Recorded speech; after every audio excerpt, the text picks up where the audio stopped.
Welcome to The Explainer, everyone. Okay, today we're kicking things off with a massive cinematic contrast between two totally opposite worlds. Just think about this for a second. One poem literally tries to explain the fall of humanity, while the other, well, it treats a stolen lock of hair like it's the start of World War III. One speaks with the absolute thunder of heaven, while the other kind of just whispers gossip through powdered wigs and expensive perfume. Today, we are diving deep into the fascinating worlds of epic and mock-epic poetry. So, what if I told you that two wildly different stories, one is incredibly cosmic and deeply spiritual, and the other is literally just a petty social feud over a haircut? What if I told you they use the exact same majestic language to pull you in? Honestly, it sounds impossible, right? Like, how on earth can you use the exact same literary tools to describe the apocalypse and a minor social inconvenience? Well, that's exactly the magic we're looking at today. All right, let's just dive right into this split. On one side, we've got John Milton's absolute beast of a poem, Paradise Lost, and on the other, Alexander Pope's The Rape of the Lock. By looking at these two monumental works side by side, we get to see exactly how literature either wears a heavy, golden crown or, a glittering masquerade mask. One completely shakes your soul, while the other basically laughs right in the face of human foolishness. Now, before we can really appreciate the parody, we've got to understand the original giant. So let's look at the classical epic. Think of the epic as literature's heavyweight champion. It's a long narrative poem written in this grand, super elevated style, and it deals with subjects that are so incredibly massive they feel almost beyond humanity itself. We're talking about the rise and fall of whole civilizations, actual wars between divine powers, the ultimate fate of mankind, the whole shebang. It's meant to completely elevate you as a reader. The really crucial point to grasp here is the sheer scale of the epic. Everything is just absolutely enormous.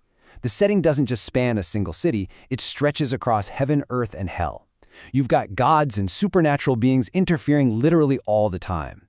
And the language, it's highly formal, really musical, and it relies on these gigantic epic similes. These are these long, elaborate descriptions that make every single tiny event feel totally cosmic. The heroes are towering, mythic figures, and their actions are quite literally deciding the destiny of nations and souls.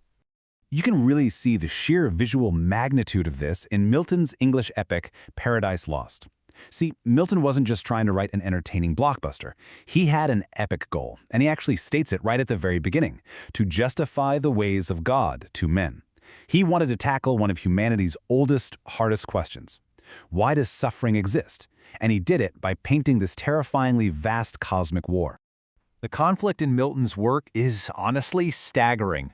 A literal war erupts in heaven, Satan rebels against God, and the entire future of all humanity hangs in the balance. Milton populates his world with shining archangels and terrifying demons, making sure everything feels immense and, frankly, eternal. Because again, the whole point of the epic is to elevate us, right? It forces us to confront questions that are way, way bigger than our everyday lives.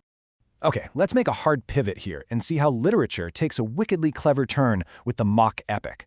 So a mock epic is basically satire brilliantly disguised as grandeur.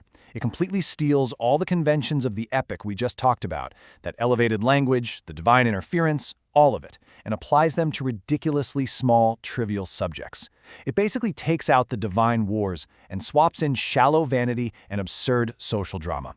Which brings us to this brilliant, honestly brutal question that the mock epic poses to all of us. Why do people treat tiny problems as if the universe revolves around them?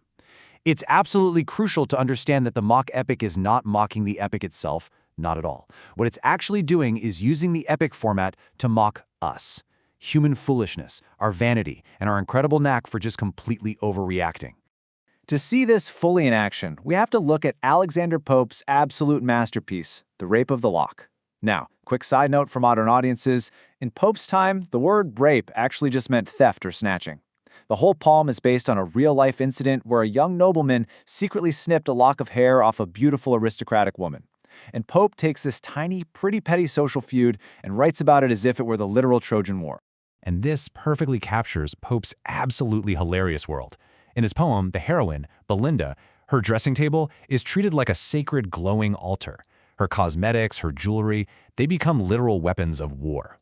And instead of mighty archangels guarding the gates of heaven, we get these tiny fluttering little spirits called sylphs, whose only job in the world is to protect perfume, petticoats, and, fashionable beauty. Let's do a direct comparison here to really lock this concept in. The difference starts right out of the gate with the invocation. In Paradise Lost, Milton humbly invokes the heavenly muse, asking for literal divine inspiration to help him tell a story that's older than the world itself. Pope, on the other hand, he literally invokes his buddy for help explaining a romantic quarrel over a bad haircut. One invokes eternity. The other, well, invokes gossip. It's so fascinating to see exactly how Pope copied Milton's homework but just flipped it entirely upside down. When it's time to arm the hero, Milton gives us celestial warriors stepping into shining armor. Pope, he gives us Belinda sitting at her mirror, weaponizing her makeup. When we take that classic hero's journey to the underworld, Milton gives us Satan in a hell of fire and eternal suffering. Pope gives us a guy named Umbriel descending into the cave of spleen, where the horrible torments are just tantrums, bad moods, and spoiled vanity. Comparing these worlds really drives the point home, doesn't it? On one hand, you have the terrifying, monumental architecture of pandemonium and hell. On the other, the swirling, mirror-filled cave of spleen. It visually shows us how the mock epic holds up a mirror to society. It takes that terrifying descent into darkness from the traditional epic and replaces it with a painfully funny reflection of upper-class irritation. Basically, it's hell, but just for spoiled aristocrats. So, ultimately, why does all this matter? Well, because style in literature is literally never an accident. The epic is there to celebrate the infinite.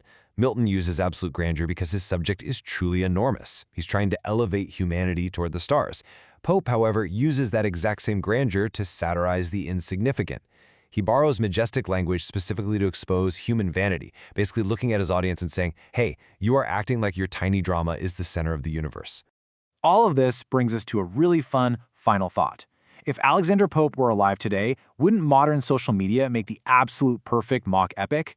I mean, think about the exaggerated reactions, the influencer vanity, the endless trivial drama that gets treated like an absolute catastrophe. Pope would literally have a field day turning Instagram or X drama into divine warfare. But what do you think? Drop your thoughts down in the comments. It seriously helps out the YouTube algorithm. And if you enjoyed this explainer, diving into classic literature, make sure to hit that subscribe button for more deep dives into the hidden meanings behind the texts that shape our world. Thanks for hanging out, and I'll see you in the next explainer.